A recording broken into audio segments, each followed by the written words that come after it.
তোমরা সবাই কেমন আছো? আশা করি তোমরা সবাই ভীষণ ভালো আছো। আমি অনেক দিন বাদে একটা ছোট্ট ব্লগ নিয়ে এসেছি তোমাদের কাছে। একদম ভিডিও দেওয়া হয় না, এত গরম পড়ছে, আমি কাজ করি সেখানে আমি ভিডিও আপলোড করতে পারি না তোমাদের কাছে। তো আমি ভাবলাম ছোট্ট একটা মিনি ব্লগ আপলোড করি, যখন বাড়িতে একা আছি তখন আর কি করবো, একটু রান্নাবান্না করছি কি সেটা তোমাদের সাথে শেয়ার করি। চলো তাহলে দেখতে থাকো আমার ভিডিও। অবশ্যই ভালো লাগলে আমার চ্যানেলটাকে এগিয়ে নিয়ে যাও তোমরা। জানি খুব একটা মজাদার ভিডিও দিতে পারি না, আগামী দিনে চেষ্টা করবো। তো আবার পাশে থাকো, ভালোবাসো, এটাই চাই। গাইস প্রচণ্ড গরম, গরমের মধ্যে মাদের রান্না করা খুবই কষ্টের।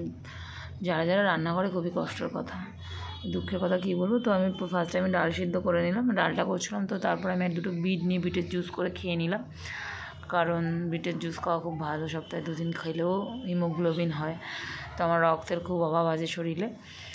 তো দেন আমি করে খেয়ে নিলাম। করে খাওয়ার পর একটু বসছি ওদিকে, যেহেতু ডালটা হচ্ছে ততক্ষণ একটু খেয়ে একটু রিল্যাক্স হয়নি, মানে ভীষণ গরম পড়েছে। বেশি বেশি জল খাবে তোমরাও গরমে, পারলে একটু জুস জাতীয় খাবারটা বেশিই খাবে। তো বিটের জুস খেতে একদম বিচ্ছিরি লাগে। তো তারপর বিটের জুস খাওয়ার কমপ্লিটের পর আমি রান্নার ওদিকে চলে গেলাম। তো কড়াইতে শুকনো লঙ্কা 5 ফোড়ন দিয়ে, যেরকম ডাল ফোড়ন দিয়ে নিলাম। টমেটোর ডাল করতে বলেছিল মা, আমি সেটাই করেছি। দেন টমেটোর ডাল কমপ্লিট করার পর পাশের গ্যাসেই আমি আলু পটল ভেজে নিচ্ছিলাম।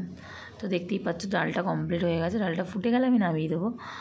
তো পাতলা করে ডালই ভালো, এখন গরম পড়েছে জানোই। তারপর আমি পটলগুলোকে সাইড করে রেখে পটলগুলোকে ভালো করে লাল লাল করে মা বলেছে ভাজতে।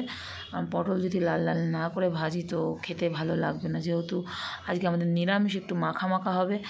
দেন আমি মা যেগুলো যেগুলো বলেছে যেরকমভাবে আমি ঠিক সেরকমভাবেই রান্না করার চেষ্টা করেছি। তারপর আমি পাশের ফ্রাই প্যান নিয়ে গোল গোল করে আলু ভাজা কেটে নিয়েছিলাম, কারণ ডালের সাথে মা বেগুন ভাজতে বলেছিলাম, আমি আলু ভেজেছি, কারণ গরমের মধ্যে বেগুন ভাজাতে বেশি তেল টানে।